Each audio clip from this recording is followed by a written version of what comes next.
UGC के नए नियमों पर फिलहाल सुप्रीम कोर्ट ने रोक लगा दी है। मुख्य न्यायाधीश सूर्यकांत और जस्टिस जॉय माल्या के बेंच ने गंभीर सवाल उठाते हुए कहा कि हमने जात विहीन समाज की दिशा में कितना कुछ हासिल किया है, क्या अब हम उल्टी दिशा में चल रहे हैं? और ये टिप्पणी महज एक टिप्पणी नहीं है, बल्कि देश की शिक्षा नीति पर सबसे बड़ी चेतावनी है। नमस्कार, मैं हूं अविनाश ओझा और आप देख रहे हैं सारांश बाय अविनाश। 13 जनवरी 2026 को भारत के राजपत्र में यूजीसी पर उच्च शिक्षा संस्थानों में समता के संवर्धन हेतु विनियम 2026 जारी किए गए।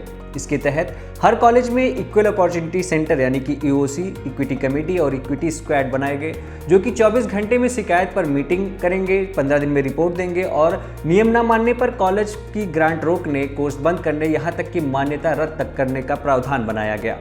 इरादा भेदभाव खत्म करना, जो कि बिल्कुल जायज़ भी है। भेदभाव रुकना भी चाहिए, वंचित वर्ग को सुरक्षा मिलनी भी चाहिए, लेकिन क्या एक वर्ग को लगातार संभावित अपराधी मान लेना सही है? समानता का मतलब सभी के लिए बराबर नियम नहीं होते। अगर डर के माहौल में शिक्षा चलेगी तो ज्ञान नहीं, सिर्फ चुप्पी पैदा होगी।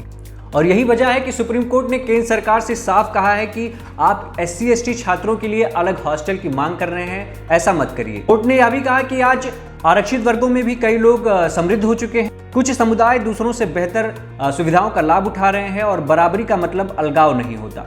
और सबसे अहम टिप्पणी की नियमों की परिभाषा अस्पष्ट है, इसका दुरुपयोग हो सकता है, यानी कि कानून की मंशा पर नहीं पर उसके असर पर सवाल है। अब आते हैं उन बिंदुओं पर जहां विरोध खड़ा होता है। सबसे पहले भेदभाव की परिभाषा एक तरफा है। नियमों में SC/ST, OBC, महिलाएं और दिव्यांग संरक्षित माने गए हैं, लेकिन जनरल कैटेगरी को पीड़ित मानने की कोई व्यवस्था नहीं है। वह सिर्फ आरोपी हो सकता है। झूठी शिकायत पर कोई सजा नहीं है, यानी कि कोई यदि फर्जी या गलत शिकायत करता है तो उसे न कोई जुर्माना देना है और ना ही कोई सजा है। सवाल उठता है कि अगर शिकायत झूठी निकली तो आगे क्या? कानून इस पर चुप है। तो वहीं 24 घंटे में कार्रवाई भी करनी होगी, यानी कि मीटिंग शुरू करनी होगी।